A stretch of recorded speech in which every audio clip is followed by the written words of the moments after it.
Manchester United is set to sign Min Jae after his final game for Napoli, which takes place this weekend.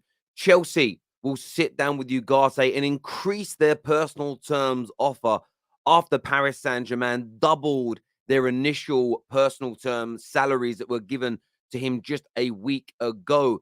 We're going to look at the Mason Mount situation as Man United, of course, the big rumors today of the Glazers staying as part of the takeover. What does this mean for transfer budgets? We're going to go into that and look at the Mason Mount situation for you this morning.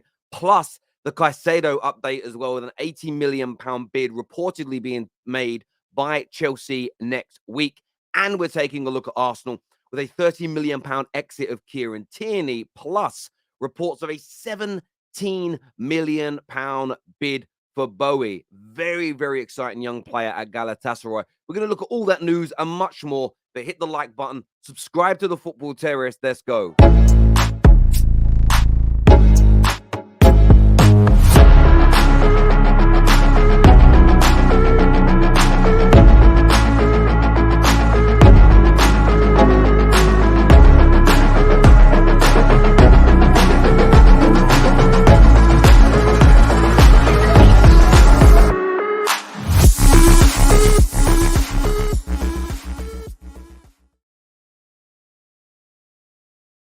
Starting with Arsenal today, there was a big report that started to trend last night that Arsenal had topped tabled a £17 million bid for the very exciting fullback, very good young player out of Galatasaray. We spoke about him before on the channel of Boey. Now, their report suggested that a £17 million bid had been made. I'm actually going to read out what it states here. The Galatasaray right back, Sasha Boey, has emerged as a transfer target for Arsenal. Arteta wants to bolster his fullback options, and reports in Turkey claim Arsenal have submitted a 17 million offer for Boey and are in negotiations with Galatasaray. Now, Fabrizio Romano has come out, and I want to quote what Fabrizio Romano has said here, that Arsenal have not made any proposal for Sasha Boey at this stage, despite reports. Been told there was no meeting with his new agent, and just one of many players the club admire. Now, again, I'm not someone that disrespects Fabrizio. I'm also not somebody that hangs on his every word like he's my father. I'm far more open-minded. I'm not going to disrespect the Turkish media for information they may have received. What we're being told is by Fabrizio, this is the player Arsenal admire. The Turkish press are saying there's a bid that's gone in. My humble opinion is there's a truth somewhere in the middle here. Arsenal don't want to be outright going public. They're bidding for players if there's other competition, if they're maybe in their own mind's eye, they're not seen as the absolute favorites. They have probably made an unofficial offer via intermediaries to gauge how much it would cost to get this player. They may not have even agreed personal terms with the player as of yet, because no official bid gets made until personal terms are agreed. So I think that there's elements of truth in both these stories. Remember, people say, "Oh, what about who knows anyone in the Turkish press?" They were the ones that got Nuno Espirito Santos to Tottenham before anybody else. And it's the same outlet, by the way. So I'm not going to discredit them and disrespect them. But I think it's a very interesting signing for Arsenal, a very interesting player as well. Arsenal fans, where do you sit on this one? Do you believe Fabrizio Romano? Do you think this is just Turkish media using Arsenal's name for clicks? Or do you believe there's an element of truth here that maybe an unofficial offer, maybe an intermediary has sent in an offer to Galatasaray saying, look, if Arsenal were to bid 17 million, would that be enough? Could it just be almost gauging where things stand at this moment in time? I would like to know. Now, keeping with Arsenal fullbacks, further reports today that Kieran Tierney could be on his way out the club. Newcastle seen as the heavy favourites. £30 million is expected to be the price Arsenal get for this very talented fullback. I think the only reason Tierney doesn't play more, and I know that Arteta likes the inverted fullback, I do believe it's injuries more so than anything else that may have cost him his place. However, Newcastle are building for a Champions League campaign. Newcastle are building a squad and a team that they want to be able to compete top four each year and move on towards challenging for that Premier League title. So they see something in him. Is there a risk here that Arsenal could be strengthening a top four competitor and a team that are vying to be one of the best in the country in years to come? I'd love your thoughts and feelings on that £30 million is the reported asking price there. Now, moving across to Chelsea, first of all, Caicedo. Now, Caicedo is also a target of Arsenal, as we know. He would like Champions League football, but Chelsea is still a powerhouse in the game. One bad year is not going to undo their history, their pool. It's not going to make people think, ugh, that's a rubbish club. It isn't going to do that. Put your banter aside. Brighton have set the price according to reports in the mainstream media today. And I'm going to read this out to you because I want to make sure I get this. I don't want to misquote them. It says here Brighton have informed suitors Chelsea and Arsenal that Moises Caicedo will cost in the region of £80 million this summer.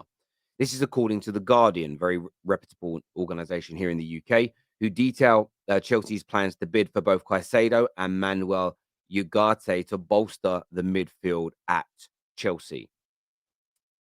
In my opinion, Chelsea are going to bid for him.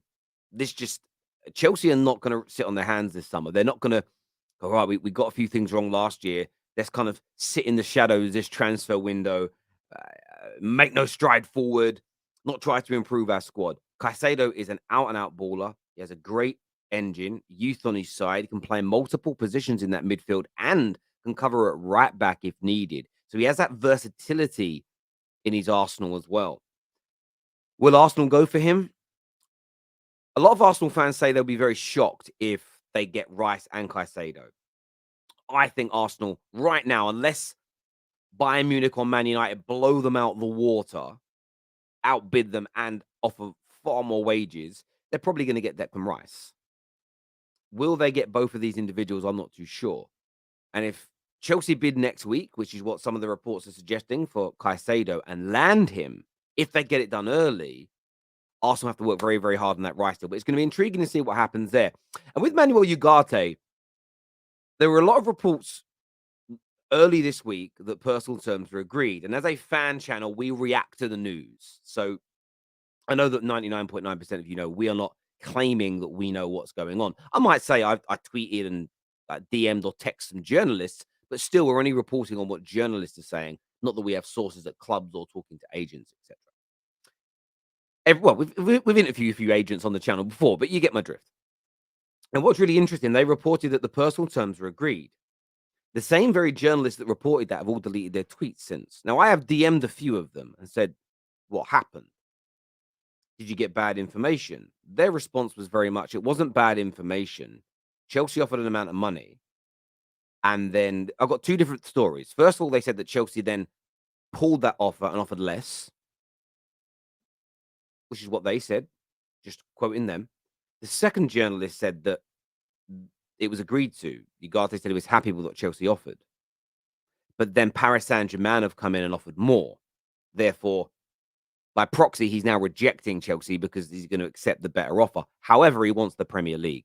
So what's going on at the moment and what's being reported on is that Chelsea will sit down and have further negotiations at the early part of next week with Ugarte's camp and will look to increase their offer. It may not be as much as Paris Saint-Germain's, but it'll be much closer.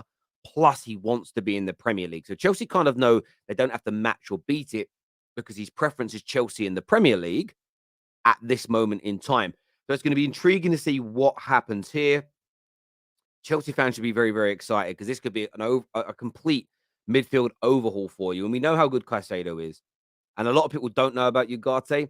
Read about him. Go and look at scouting reports from 6 months plus ago. Read about him. Don't watch YouTube comps because you can do that to check out someone's technique, but it's misleading. Read the in-depth scouting reports on him from 6 months, a year plus. This kid has got serious, serious talent in his boots.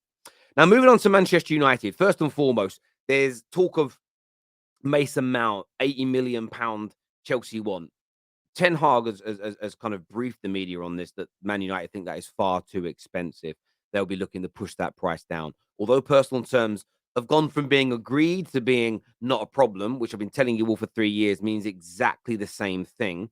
Because until they sign the paperwork after the official bid is accepted, nothing is cast iron. But we can still agree.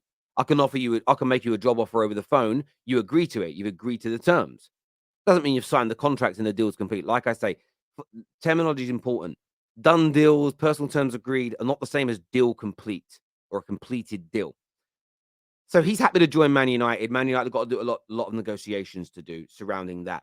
But of course, we've all seen the news today, and some United channels have got big on this. I'm going to wait until after the FA Cup final because not that I don't trust it, but I'm I don't really want to focus on it today too much. But there's talk that the Glazers might remain at United, but with Sir Jim fully in control. And essentially, the way it's going to work is he will buy the majority of their shares, and over a 2 to 3 year period, he will buy the remainder of their shares, and they will eventually be removed from the football club over a 2 to 3+ year period, which is breaking the hearts of a lot of Man United fans, I know. But we'll delve into that in more detail after the FA Cup final. I actually want to have the time to read the Financial Times thoroughly to gain a true understanding. I've kind of read the headlines, and it's not proper, in my opinion, to report on something so detailed without reading it fully. But there's a lot of frustration around that. But surrounding this Chelsea deal, what Man United have briefed the press with is that they are going to be giving, in the coming days, Eric Ten Hag a much clearer picture of the overall budget and what is happening with the leadership. It's all gone very quiet in the lead up to this FA Cup final because that is where they want the focus to be, which is why, by the way, it's convenient this story comes out on the eve of this final to try and distract, which is why I'm not going to do too much about it until after. So it's going to be intriguing. But what's also been reported again from Italy, and the British press have barely picked up on this. None of the sort of tier one journalists are reporting on it, but the Italian press has been very resolute in this. So let's see how this turns out and let's see how this progresses. But they state, and I quote, that Kim Min Jae's Napoli farewell is confirmed, and Napoli's clash against Sampdoria will be his last day at the club. Manchester United are his next destination. That's been quoted from three different sources and media outlets in Italy. Now, just to give you an idea of these outlets, they're ranging between 280 and 1 million followers on Twitter. They're fully verified organizations. Some of them have been some of these publications. When you do your research and look at them, just to give you an idea. Now, I'm not from Italy. Some of the Italians might watch and they might understand and know. Oh, no, these sources are bad. Fair enough. Let us know. Educate us so we know for the future. But this story doesn't want to go away. That Man United are the next destination of Kim Min Jae. I'm very excited about the potential of this happening. They're talking around 40 odd million pounds as well, which in 2023 is an absolute steal. And I don't feel like Man United have utilized buyout clauses enough. When you think of Kante signing for Chelsea for 27 million, it should have been 70 or 80 million, but it was so cheap because of a clause. When you look at Erling Haaland signing for City, should have been 150, 200 million, but it was 50 odd because of the fact there was a buyout clause. And it'd be great for Man United to do something similar here. A 70, 80 million pound player for half that price would be amazing. But as ever on the Terrace, I do want your opinions. I want your thoughts on all these stories today. Lots of contradictory reports from media outlets. But of course, what this is about is you reading them all and then making your mind up. What do you think and feel? Will Chelsea get both these midfielders? Are Arsenal really in for Boey? Will the takeover impact the signings of Mason Mount and Kim Min Jae for Manchester United? Let us know your thoughts and feelings. Make sure you're joining us later on this afternoon for the match reaction and the full fan highlight show that we now have for the final of the FA Cup. Can't wait to see you all there. Take care. Goodbye. God bless. See you all again soon.